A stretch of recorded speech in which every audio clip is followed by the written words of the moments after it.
இந்த தயிர் வடை என்பது மாமிசத்திற்கு சமானம் அப்படின்னு சொல்லி நம்முடைய சாஸ்திரமானது சொல்கிறது. அதாவது நீங்கள் ஒரு பியூர் வெஜிடேரியனாக இருக்கின்ற பட்சத்திலே நீங்கள் சர்வ நிச்சயமாக தயிர் வடையை சாப்பிடக்கூடாது. அதாவது ஒரு வடையை வெறும் வடையா உளுந்த வடை அப்படின்றது இருக்கு இல்லையா, இந்த உளுந்த வடையை அந்த தயிரிலே தொட்டு சாப்பிட்டால் கூட அது மாமிசத்திற்கு சமானமாகி விடுகிறது என்பதுதான் நிஜம். அதிலே எந்த விதமான சந்தேகமும் இல்லை. ஒரு சில பேர் வீட்டுல விசேஷ நாள்ல மோர்க்குழம்பு அப்படிங்கறத பண்ணுவா தெரியுமா?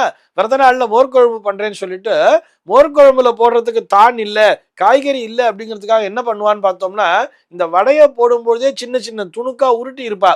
அந்த உளுந்த வடையை சின்ன சின்ன துணுக்கா உருட்டிட்டு அதை கூட மோர்க்குழம்புல போட்டுருவா தெரியுமா?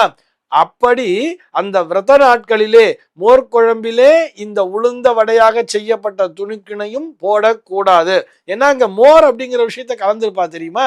அந்த மோரோடு இந்த உளுந்த வடை என்பது இணையும் பொழுது, உளுந்து என்பது இணைந்து விட்டாலே அது மாம்சத்திற்கு சமானம் என்றுதான் நம்முடைய சாஸ்திரமானது சொல்கிறது.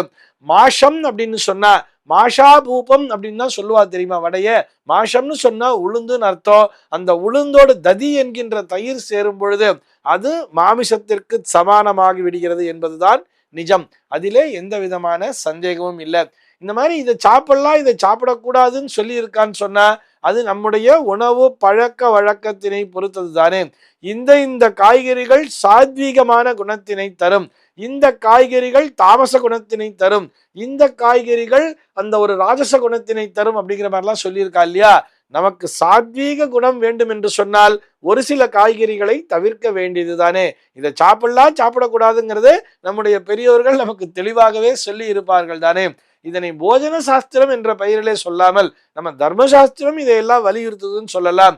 உணவருந்தும் பொழுது கடைபிடிக்க வேண்டிய விதிமுறைகள் அப்படின்னு சொன்னா உணவுதான் நம்முடைய மனநிலையை தீர்மானிக்கிறது அப்படிங்கிறத புரிஞ்சுக்கணும். சார் சாப்பிட்றதுல கூடவா கண்டிஷன், நிம்மதியா சாப்பிட விட மாட்டீங்களா அப்படின்னு சொன்னா அந்த நிம்மதி வேண்டும் என்று சொன்னால் அதற்கு இந்த விதிமுறைகளை பின்பற்றித்தான் சாப்பிட வேண்டும் என்று நம்முடைய பெரியவர்கள் வலியுறுத்தி இருக்கிறார்கள். அதனை பின்பற்ற வேண்டியதுதானே.